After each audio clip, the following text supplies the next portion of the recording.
శ్రీమాత్రే నమః.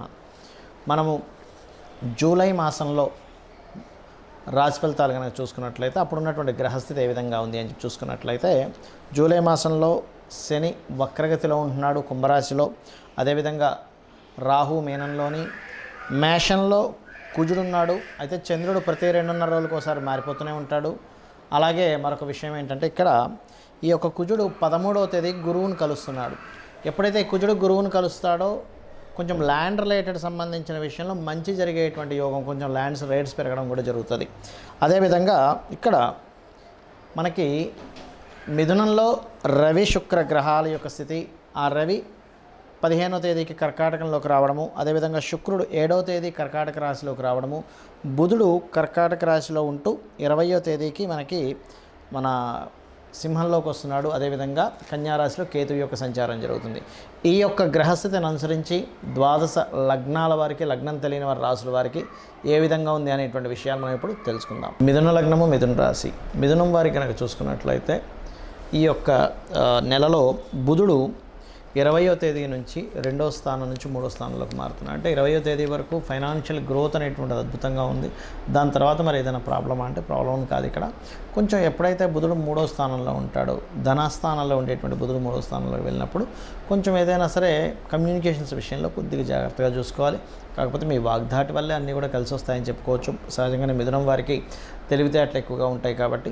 అయితే ఈ 4వ స్థానంలో కేతువు ఉన్నందుకు మీరు ఏదైనా ప్రాపర్టీ తీసుకునేటప్పుడు అది కాస్త జాగ్రత్తగా ఉండాలి.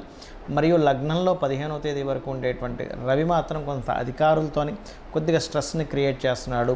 మరియు అదేవిధంగా శుక్రుడు 7వ తేదీ నుంచి ఎప్పుడైతే మారుతున్నాడో, ఈ శుక్రుడు మార్పు అనేటువంటిది పర్టికులర్గా 12వ అధిపతి 2లో ఉండడం అనేటువంటిది విదేశీ ధనయోగాన్ని ఇస్తుంది. కాకపోతే వివాహ సంబంధించిన విషయంలో మాత్రం కొద్దిగా స్ట్రెస్ని క్రియేట్ చేస్తూ ఉంటుంది. బికాజ్ ఆఫ్ ఇక్కడ 7వ స్థానాధిపతి 6వ అధిపతితో కలిసి 12వ స్థానంలో ఉన్నాడు. మీకు అంటే 7 అంటే వివాహ కారకుడు 6వ అధిపతితో కలిసి 12లో ఉండడం అనేటువంటిది కొంతవరకు వివాహ నిర్ణయాలు, వివాహ జీవిత భాగస్వామితో ఉండేటువంటి చిన్న చిన్న డిస్టర్బెన్సెస్ అనేటువంటిది క్రియేట్ చేస్తుంటుంది. కాబట్టి ఈ యొక్క విషయాల పట్ల కాస్త జాగ్రత్తగా ఉండాలి.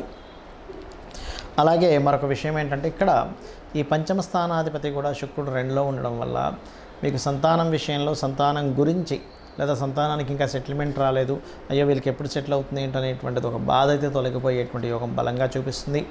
మరియు అదేవిధంగా ఈ అప్పులకి కారకుడైనటువంటి రవి, కుజుడు, పర్టికులర్గా 6వ అధిపతి అయినటువంటి కుజుడు మనకి ఈ యొక్క రవి నక్షత్రంలో సంచరిస్తుండడం కానివ్వండి, గురువుతో కలిసి ఉండడం కానివ్వండి, ఇవన్నీ ఏం సూచిస్తున్నాయి ఇక్కడ చాలా స్పష్టంగా అని చెప్పి చూసుకున్నట్లయితే పర్టికులర్గా ఇవి కాస్త ఉద్యోగం కోసం మీరు 12వ స్థానంలో ఉన్నటువంటి కాంబినేషన్ వల్ల ఉద్యోగం కోసం ఇతర ప్రాంతాలకు కనుక మీరు వెళ్ళినట్లయితే మంచి ఫలితాలు రానున్నాయి, అందులో ఎటువంటి సందేహం లేదు.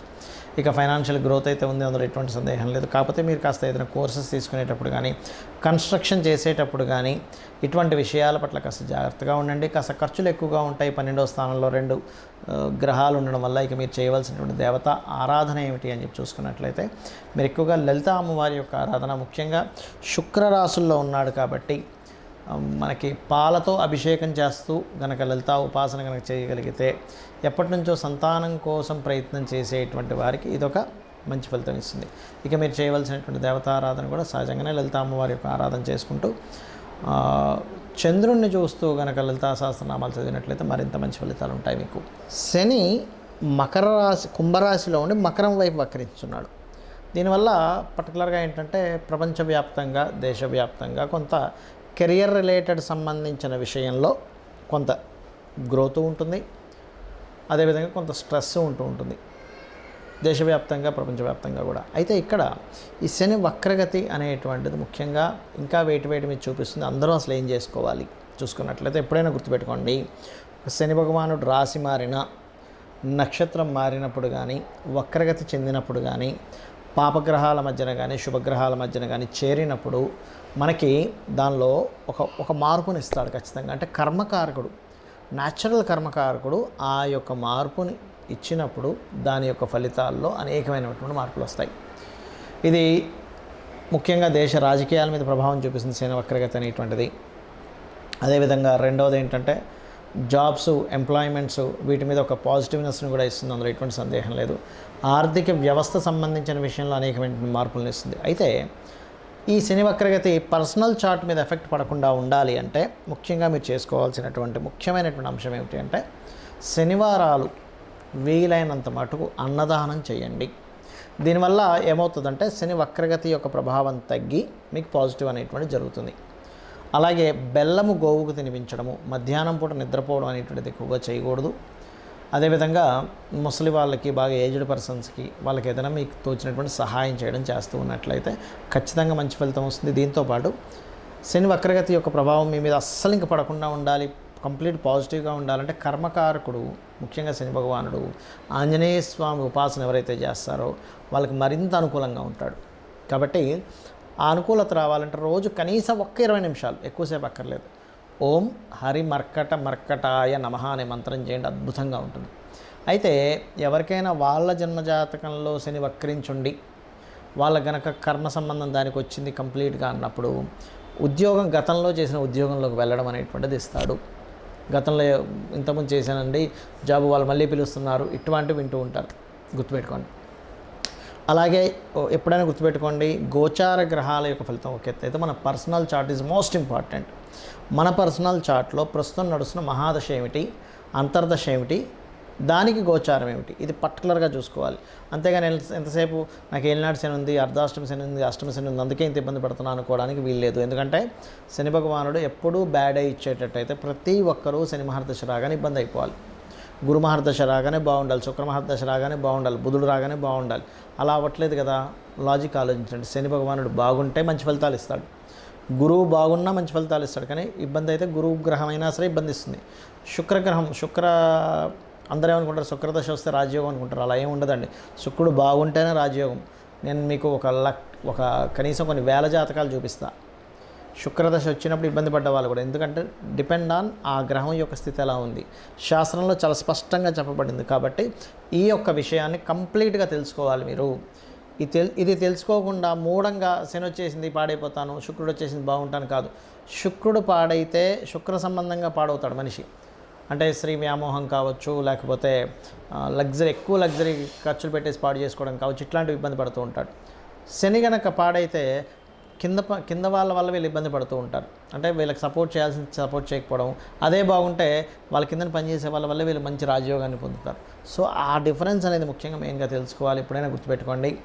అయితే ఇక్కడ ఒక విషయం ఏంటంటే, మీరు మీ యొక్క జన్మజాతకం ఎలాగున్నా కానీ, అందులో ఎన్ని అవయోగాలు ఉన్నా, ఎంత దీన స్థితిలో ఉన్నా ఒకటే గుర్తుపెట్టుకోండి, అమ్మవారిని నమ్ముకుంటూ, చాలామంది భయపడే శనికి సంబంధించిన విషయమే కాబట్టి అమ్మవారిని నమ్ముకుంటూ, అమ్మవారి లలితా సహస్రనామాల్లో ప్రత్యేకంగా ఓం అనాకలిత సాదృశ్య చుబుక శ్రీ విరాజితాయై నమః అనే మంత్రం కనుక చేసుకోగలిగితే ఎటువంటి శని దోషాలున్నా పోతాయి, గుర్తుపెట్టుకోండి. ఇంకొకటి ఏంటంటే, ఇక్కడ మీరు ఎప్పుడూ కూడా బాగున్నటువంటి ప్లాంటరీ పొజిషన్కి సంబంధించిన రత్నమే ధరించాలి ఎప్పుడు కూడా. చాలామంది ఏం చేసే మిస్టేక్ ఏంటంటే, నాకు ఈ దశ బాగాలేదు కదా, అందుకే ఆ రత్నం పెట్టేసుకున్నా అంటారు. అది కూడా చాలా పెద్ద మైనస్ అవుతుంది, ఒకటి. రెండవది, మీకు ఏ గ్రహం అయితే పాడైందో ఆ గ్రహ సంబంధించిన వ్యాపారము, ఉద్యోగాల్లోకి వెళ్తారు, అది కూడా పెద్ద మైనస్ అవుతుంది. మీకు ఏ ప్లానెట్ బాగుందో దానికి సంబంధించిన దాంట్లోకి వెళ్ళండి, అప్పుడు బాగుంటుంది. గురువు బాగున్నాడు, టీచింగ్స్లోకి వెళ్ళండి. బుధుడు బాగున్నాడు, వ్యాపారంలోకి వెళ్ళండి. శుక్రుడు బాగున్నాడు, ఫ్యాషన్ డిజైనింగ్ దాంట్లోకి వెళ్ళండి. చంద్రుడు బాగున్నాడు, ఫుడ్ రిలేటెడ్ దాంట్లోకి వెళ్ళండి. రవి బాగున్నాడు, ఆరోగ్యం దాంట్లోకి వెళ్ళండి. చాలామంది చేసే మిస్టేక్ ఏంటంటే, చంద్రుడు బాగోపోతే వెళ్ళి ఫుడ్ బిజినెస్ చేస్తుంటారు. బాగోలేని చంద్రుడికి సంబంధించిన బిజినెస్ చేస్తే ఏమవుతుంది, మీ లైఫ్ కూడా పాడైపోతుంది. అదేవిధంగా చాలామంది పార్ట్నర్షిప్స్ విషయంలో కొన్ని తప్పిదాలు చేస్తూ ఉంటారు. అవతల వాళ్ళ జాతకం ఎట్లా ఉంది, అసలు వాళ్ళకి ఆ దాని పరంగా ధనయోగం ఉందా లేదా చూసుకోకుండా వీళ్ళకి బాగుంది కదా అని వెళ్ళిపోతారు. అక్కడ ఏమైపోతుంది, వాళ్ళకి బాగోపోవడం వల్ల మీకు కూడా ఇబ్బంది పడుతూ ఉంటుంది, ఎఫెక్ట్ పడుతూ ఉంటుంది, గుర్తుపెట్టుకోండి. మీ వల్ల వాళ్ళకి బాగుంటుంది మళ్ళీ, ఎప్పుడు కూడా గుర్తుపెట్టుకోండి. సో ఇది ముఖ్యంగా జాగ్రత్త పడవలసినటువంటి అంశము. అలాగే మరొక విషయం ఏంటంటే, ఇక్కడ మీరు నిత్యము కనుక ఇంట్లో పూజ చేసుకోగలిగితే, నిత్యము ఏదైనా ఒక ఆలయానికి కనుక వెళ్ళగలిగితే, నిత్యము లలితా సహస్రనామాలు చేసుకోగలిగితే మీ గ్రహస్థితితో సంబంధం లేదు. గ్రహస్థితి మీకు ఇచ్చేటువంటి, మీ కర్మ బట్టి వచ్చేటువంటి బ్యాడ్ రిజల్ట్స్ చాలా తక్కువ స్థాయిలో వస్తాయి. మీకు వచ్చేటువంటి కొద్దో గొప్ప మీ యొక్క జాతక చక్రంలో ఉండే యోగం 100% మంచి రిజల్ట్ ఇవ్వడానికి తోడ్పడుతుంది. కాబట్టి ఇవి చేసుకొని మీ యొక్క జీవితాన్ని ఆనందమయం చేసుకుంటారని కోరుకుంటూ శ్రీమాత్రే నమః.